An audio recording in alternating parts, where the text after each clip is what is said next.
ഹരി ഓം. ഖണ്ഡം 2 വൃന്ദാവന ഖണ്ഡം. അധ്യായം 1 വൃന്ദാവന ഗമനം. മംഗളാചരണം. കൃഷ്ണാതീരേ കോകിലാകേളിഗീരേ ഗുഞ്ചാപുഞ്ചേ ദേവപുഷ്പാദികുഞ്ചേ കമ്പുഗ്രീവോക്ഷിതബാഹൂ ചലന്തൗ രാധാകൃഷ്ണൗ മംഗളം മേ ഭവേദാം. അജ്ഞാനതിമിരാന്ധസ്യ ജ്ഞാനാഞ്ജലശലാകയാ ചക്ഷുരുന്മീലിതം യേന തസ്മൈ ശ്രീ ഗുരവേ നമഃ.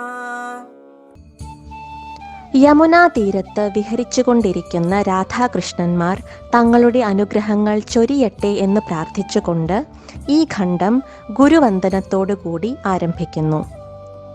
ബഹുലാശ്വനും നാരദനും തമ്മിലുള്ള സംഭാഷണം തുടരുന്നു.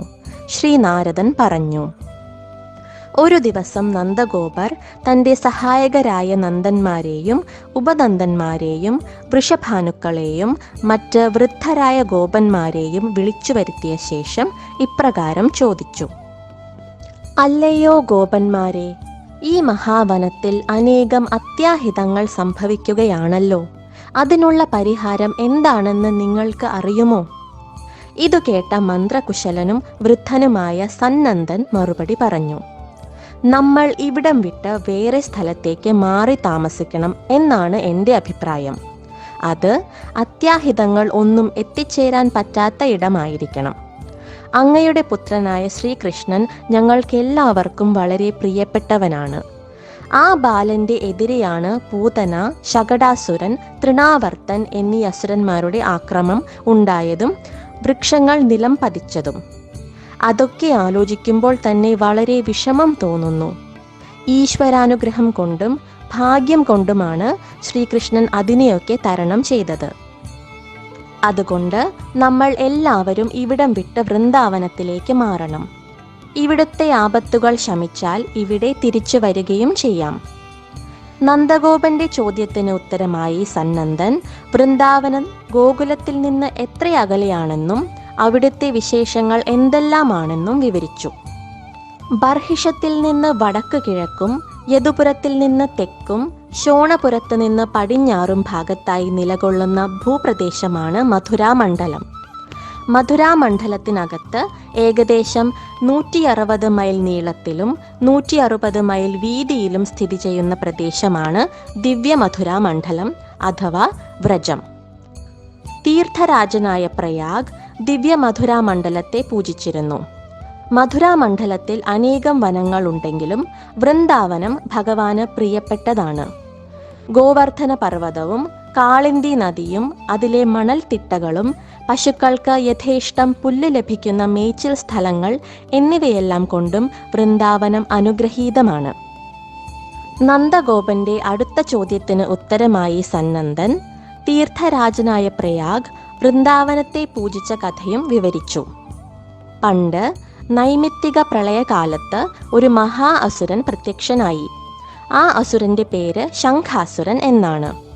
ആ അസുരൻ എല്ലാ ദേവന്മാരെയും കീഴടക്കിയ ശേഷം ബ്രഹ്മലോകത്ത് ചെന്നു. അവിടെ ബ്രഹ്മദേവൻ ഉറങ്ങുകയായിരുന്നു. അതു കണ്ട ശംഖാസുരൻ ബ്രഹ്മദേവനിൽ നിന്നും വേദഗ്രന്ഥങ്ങൾ കട്ടെടുത്ത ശേഷം സമുദ്രത്തിൽ പോയി ഒളിച്ചു. അതോടെ ദേവന്മാരുടെ ബലം ക്ഷയിച്ചു. അപ്പോൾ ഭഗവാൻ മത്സ്യാവതാരം കൈക്കൊണ്ട് ശംഖാസുരനോട് യുദ്ധം ചെയ്തു. ആദ്യം അസുരൻ ഭഗവാന്റെ നേരെ ശൂലം പ്രയോഗിച്ചു.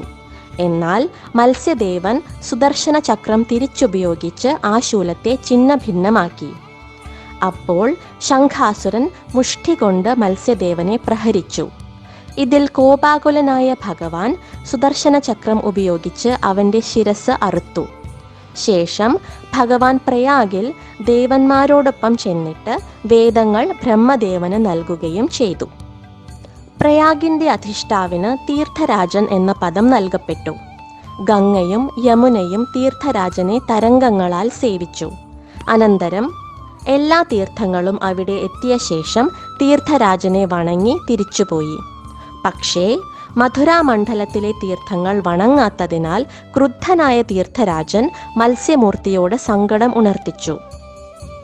മധുരാമണ്ഡലം ഹരിയുടെ സ്വന്തം ധാമമായതിനാലാണ് അവിടുത്തെ തീർത്ഥങ്ങൾ ചെല്ലാതിരുന്നത് എന്നായിരുന്നു മത്സ്യമൂർത്തിയുടെ മറുപടി.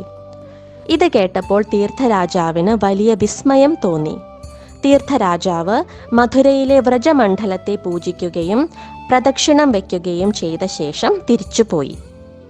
നന്ദഗോപൻ കേൾക്കുവാനായി സന്നന്ദൻ മറ്റൊരു കഥ കൂടി പറഞ്ഞു. ഹിരണ്യാക്ഷനാൽ പ്രളയജലത്തിൽ ആഴ്ത്തപ്പെട്ട ഭൂമിദേവിയെ വിഷ്ണു ഭഗവാൻ വരാഹമൂർത്തിയായി അവതരിച്ച് തേറ്റപ്പല്ലുകൾക്ക് മുകളിൽ വെച്ച് എടുത്തു പൊക്കിയപ്പോൾ തന്നെ എവിടെയാണ് സ്ഥാപിക്കുക എന്ന് ഭൂമിദേവി ചോദിച്ചു. ആ അവസരത്തിൽ ഭൂമിക്ക് പുറത്തായി നിബിഡമായ വൃക്ഷസമൂഹം അവർക്ക് കാണാൻ ഇടയായി. ഇതു കണ്ട ഭൂമിദേവി ആശ്ചര്യത്തോടെ ഭഗവാനോട് ആ വൃക്ഷസമൂഹം എവിടെയാണെന്ന് ചോദിച്ചു.